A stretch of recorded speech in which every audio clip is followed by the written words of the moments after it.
I'm Raylan J. Rico, and today I'm gonna discuss to you the different basic skills in basketball in an offensive move. First skill is dribbling. It is the way na magbabounce yung bola sa floor. Hindi ganun kataas or kababa kapag nagdi-dribble. Dapat sakto lang. Pwedeng waist level lang and dapat isang kamay lang ang ginagamit sa pagdi-dribble.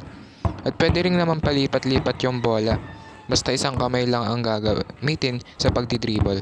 And dapat relax lang yung kamay mo kapag nagdi-dribble ka.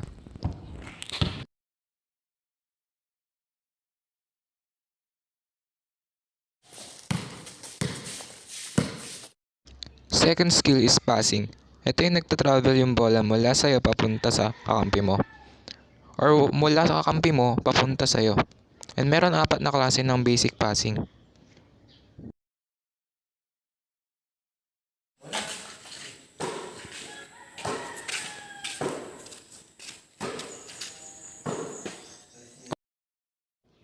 First is the chest pass. Sa word na chest, dapat naka-level yung bola sa chest mo kapag nagpapasa ka ng bola. Kalimitang ginagawa to kapag malapit lang yung pagpapasahan mo. Kasi kapag malayo, tas ginawa mo ang chest pass, pwede makagaw yun ng kalaban. Second is overhead pass. Meaning, lagpas sa ulo mo yung bola. And dapat nakagrip yung dalawang kamay dun sa bola and ginagawa to kapag pass break or nasa malayong pagpapasahan mo ng bola. Third one is the bounce pass. Ito yung tatalbog muna yung bola sa floor bago mapunta sa kakampi mo.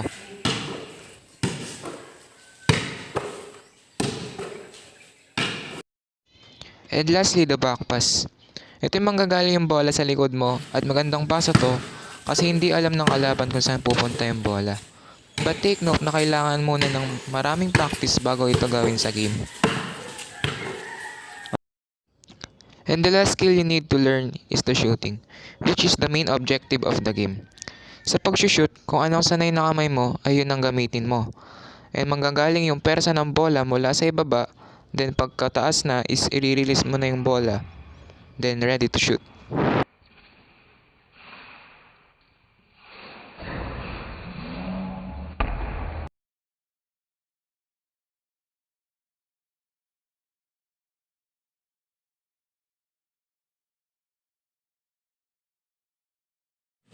And one thing more, sa pag-shoot ng bola sa ring, pwede mong gawin yung layup or dunk. Pero sa video, ang ginagawa namin is yung layup.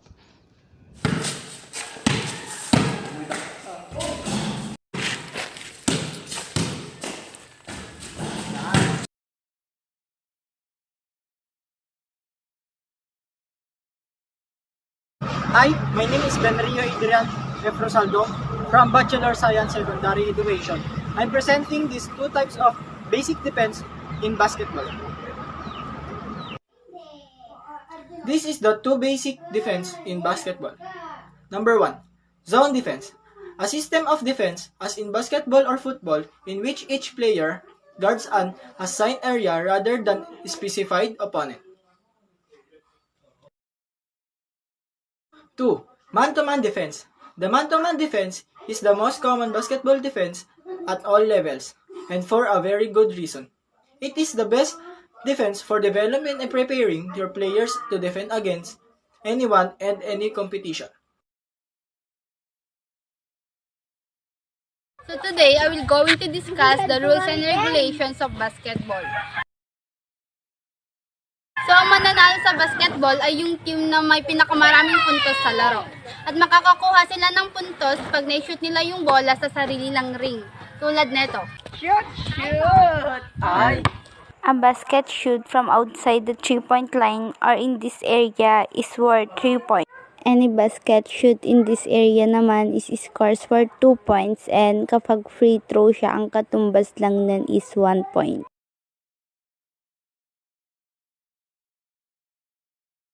The player must bounce or dribble the ball with one hand while moving the both feet. At kapag nahawakan mo yung bola, pwede lang mag-move yung isang paa mo at yung stationary foot mo is called 5 both feet. A player can only take one turn at dribbling. At kapag nag-stop na siya mag-dribble, hindi niya na pwede ito i-dribble ulit. Kasi magkakaroon siya ng double dribbling violation. At kapag nagkaroon siya ng double dribbling violation, magiging bola ito ng kalaban. At pwede lang ulit mag-dribble ang isang player kapag pinasa niya ito sa kakampi niya at pinasa ulit sa akin. So, the ball must stay in bounds sa loob lang ng court. At kapag lumabas ito sa loob ng court, magiging bola ito ng kalaban. So, the hand of the player must be on top of the ball while dribbling. At kapag nahawakan niya ito sa bottom at nag-dribble siya ulit is, ang tawag dun is carrying the ball at magiging bola ito ng kalaban. Kapag ang offensive team ay nakapunta na sa half court, hindi na siya pwedeng pumunta sa back court. Kasi ang tawag doon is back court violation. And if the defensive team steals the ball at pumunta ito sa back court, pwede ko ulit itong kunin at bumalik sa dati kong court. So, hello sir, my name is Micaela Taginod, and ang i-report ko ngayon is defensive rules and the rules for everyone ng basketball. Okay, so defensive rules are the team on defense is the team without the basketball. Okay, so the main rule for the defensive player is not to foul. Okay, so a foul is described bilang pagkakaroon na hindi patas na kalamangan through physical contact. Okay, so there is some interpretation that has to be made by the referee. Pero sa kalahatan, in general, the defensive player may not touch the offensive player in a way that causes the offensive player to lose the ball o pagka-miss ng shot.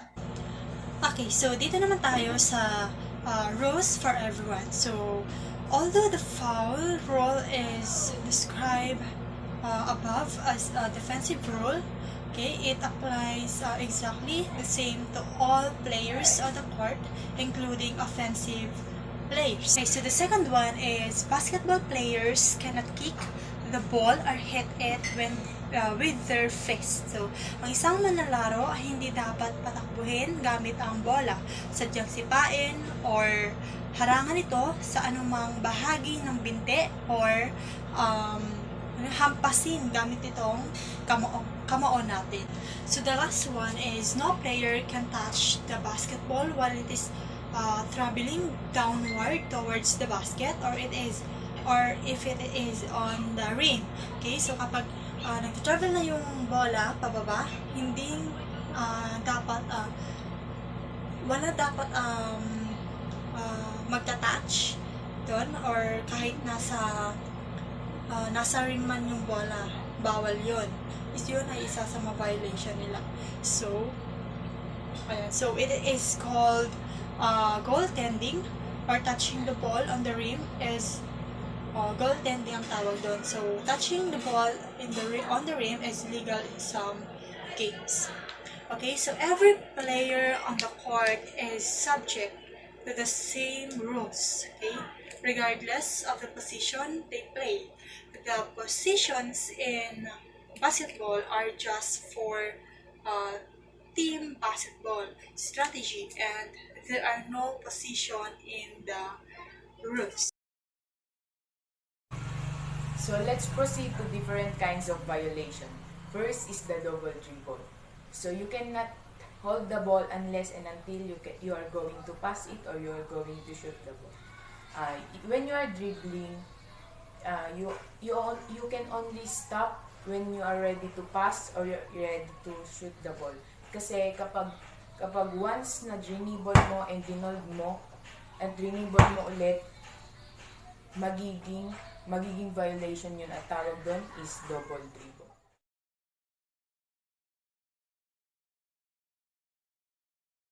So second one is the walking or traveling violation. You cannot move even one step without dribbling the ball kasi tawag doon is traveling or walking violation, like this. Third is the carrying violation. So when you are dribbling the ball, you can only touch the top of the ball and hindi mo pwedeng i-dribble yung bola na hawakan mo yung baba and ilalagay mo yung kamay mo sa taas kasi tawag doon is carrying violation. Gaya nito. So fourth is the backcourt violation. This only applied when you are playing full court. So when a player goes to their court, hindi na sila pwedeng bumalik sa other half kasi tawag doon is backcourt violation. So another one is kicking the ball. So kahit intention mo ito or hindi, isa itong violation kasi ang paglalaro ng basketball is only using hand, defense na rin, pero hindi soccer para sipain ang bola. So, out of bounds naman, out of bounds violation, ito yung kapag once na naglalaro kayo ng basketball and dribble mo yung bola and once na kapag lumabas yung bola sa court or sa half court, kung sino man yung last na humawak ng bola and hindi niya ito na ipasa or hindi niya ito na i-shoot, matatawagan ng out of bounds. So, meron din tayong different kinds of violation. This time naman is time violation. Sa defensive, 3 seconds violation naman is yung kapag defensive player ay nag-stay sa lane ng matagal ng 3 seconds without guarding the player. So, first is the 3 seconds violation. So, yung 3-second violation is yung pag-stay mo sa key point mo ng 3 seconds na wala kang ginagawa. So, kapag nangyari yun sa'yo is automatic. Mako-call ka ng offensive 3-second violation. 8 seconds violation naman is kapag once na na-inbound na sa'yo yung bola and hindi ka pa naka-cross sa other court within 8 seconds, matatawagan ka ng violation na 8-second violation. 5 seconds violation naman is ito yung failure mo na hindi maipasa ang bola after na maibigay ng referee sa'yo. So, kapag once na binigay na ng referee sa'yo yung bola, kailangan mo nang maipasa sa iyong kasama o sa iyong teammate yung bola para hindi kayo matawagan ng 5 seconds violation.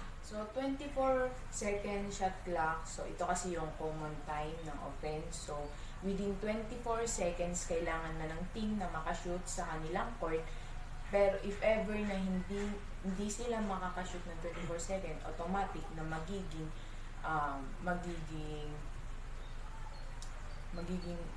bola na ng kabila.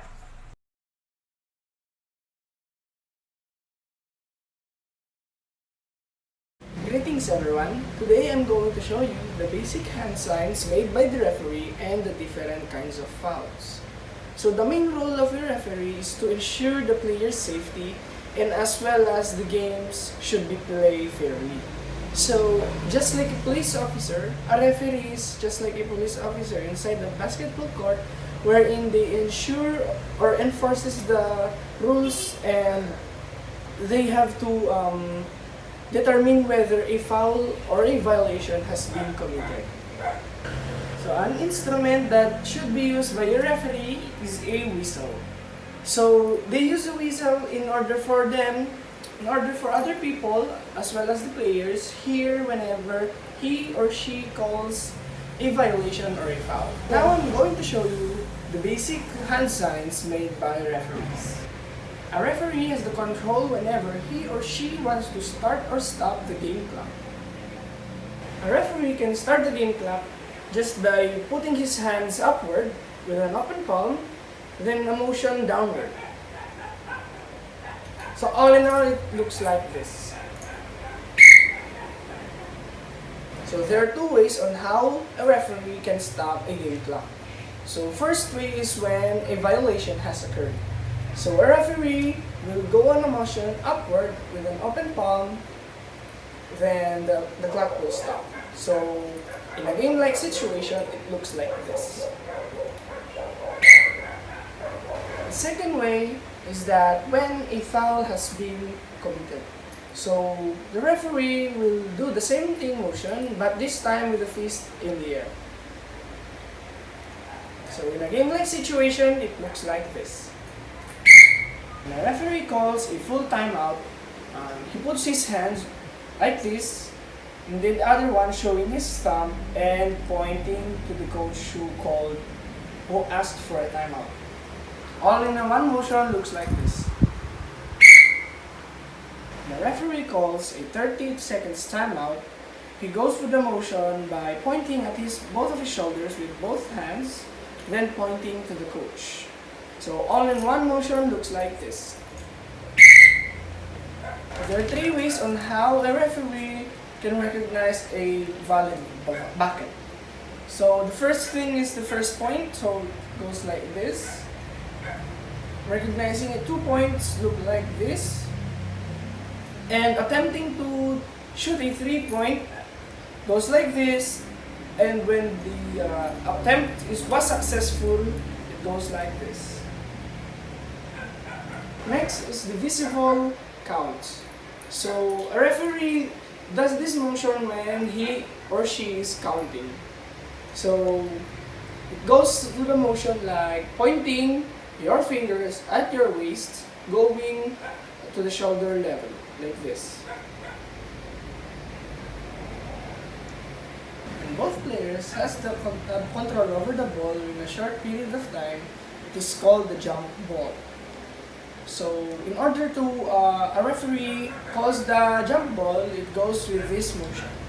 So he shows his both thumb and do an upper motion like this. So in one motion, it looks like this. When a substitute player wishes to enter the game, a referee puts his hand in a cross motion, then let the substitute player come into the court. All in one motion, it looks like this.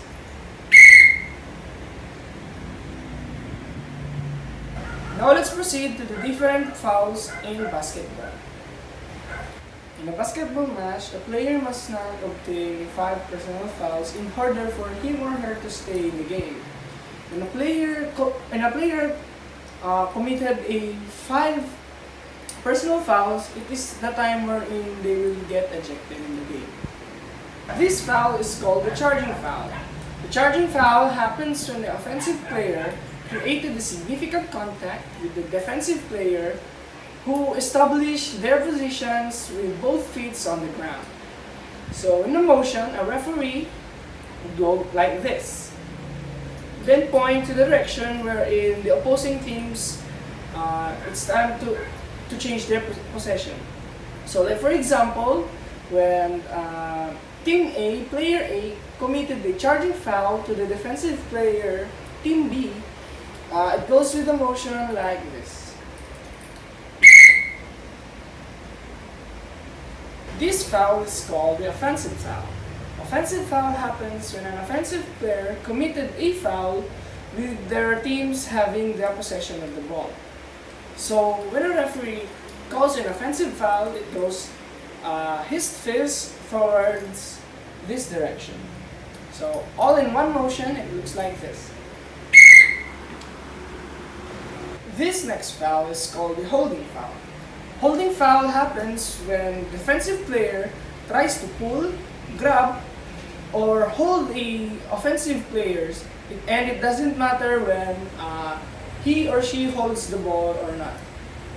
So a referee calls a holding foul with the motion by putting his other left arm or right arm in his other wrist like this. So all in one motion, it looks like this. This foul is called the pushing foul. Pushing foul occurs when the defensive player tries to push the offensive player or bumps into the body of an offensive player. So a referee called this foul with the motion like pushing in the air, like this, extending his arms with an open palm. So all in one motion, it looks like this. This next foul is called the blocking foul. Blocking foul occurs when a defensive player tries to use his or her body to prevent the movement of the opposing player. So oftenly used when a defensive player tries to use his or her body to call it a charge, but unfortunately their feet aren't set, so it is called blocking. So a referee can call the blocking foul with a gesture using both of his arms, putting in his or her waist. On in one motion looks like this. This foul is called the reach-in foul. Reach-in fouls occurs when a defensive player tries to reach in and attempt to steal the ball away from the offensive player. But unfortunately, instead of touching the ball, they touch the different parts of the body, like for example the hand. So the referee calls this foul with the gesture, open palming and touching his or her wrist, like this. So all in one motion, it looks like this. This next foul is called a technical foul. Technical foul occurs when a player or a coach performs a misbehavior or misconduct towards other players or coaches. So, like for example, when a player performs an unsportsmanship behavior towards a coach or a player, then they will receive a technical foul. Referees call a technical foul with a gesture pointing a T, making a T shape, then pointing to the player or coach who committed the technical foul. So in a game, a player or a coach must not have two technical fouls because when they obtain two technical fouls, they will be ejected to the game. So all in one motion, it looks like this. This foul is called the flagrant foul. Flagrant foul occurs when a player tries to do an excessive or violent action towards other players that may lead them to injuries. So a referee can call this foul with a gesture, putting both of his hands up in the air above his head and putting his hand to his other wrist, like this. All in one motion, it looks like this. That is all for the basic hand signs of a referee and the different kinds of fouls.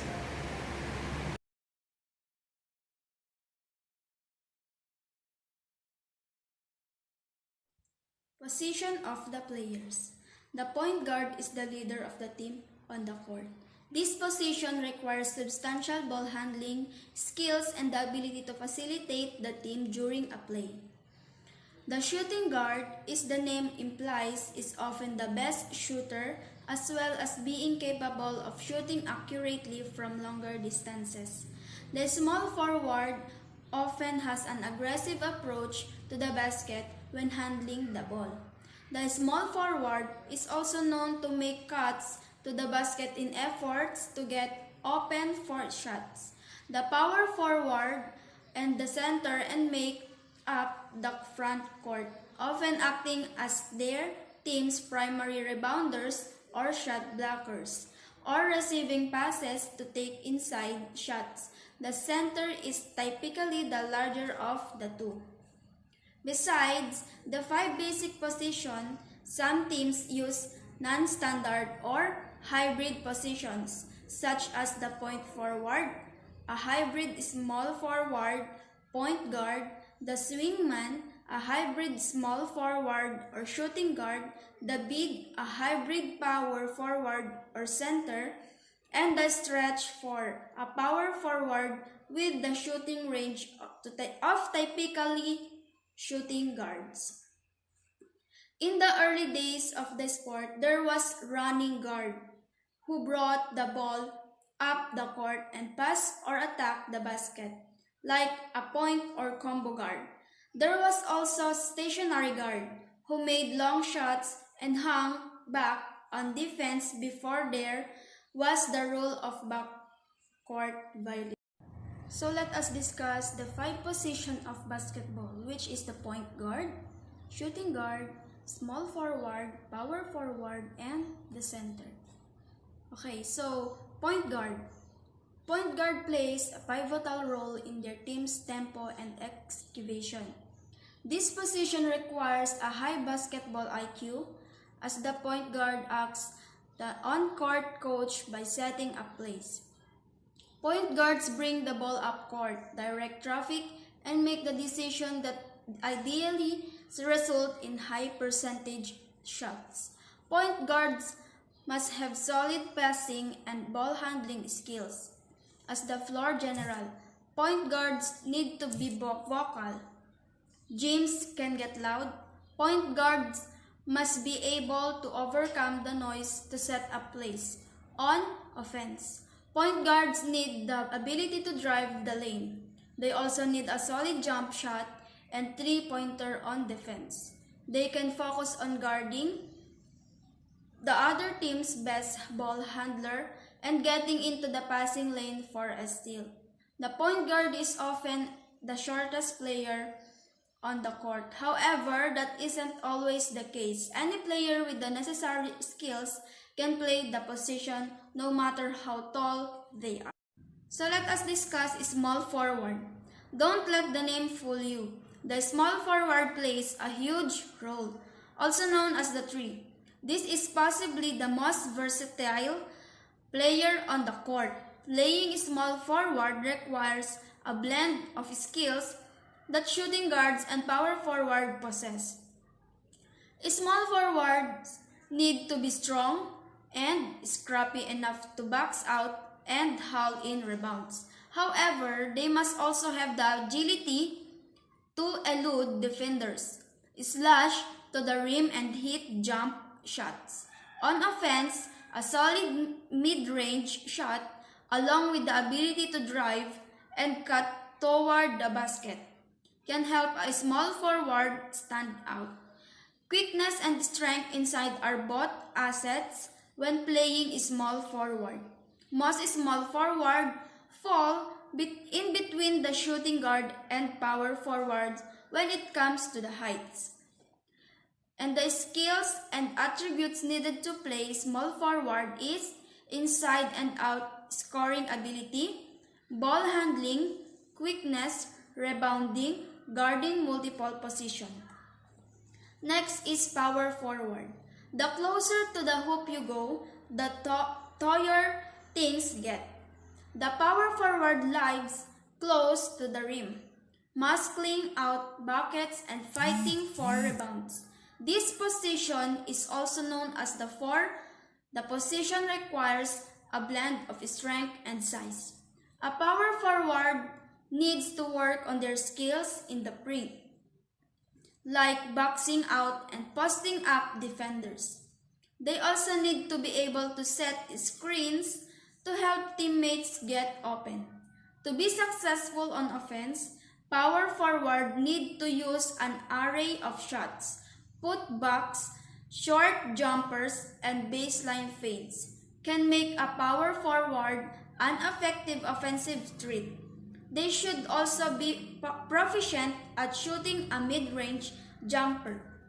And the skills and attributes needed to play power forward is size, strength, scoring in the paint and from mid-range, rebounding, and shot blocking. And lastly, center. Usually the tallest person on the team, a centers defend the rim on one end and is a constant threat beneath it on the other. The center position is also known as the 5, while size is a major part of being a center. This player needs to be athletic. On offense, a center needs to be able to create their own shot in cramped spaces and snag rebounds out of the hands of others. Centers also need to be proficient on offense, playing with their back to the basket. Footwork is key to scoring inside the paint. Centers must also be able to work with teammates by setting up screens. On defense, The center is usually the best shot, blocker, and a solid rebounder to eliminate opponent's second chance basket. And skills and attributes needed to play center includes size, strength, shot blocking, rebounding, and inside scoring.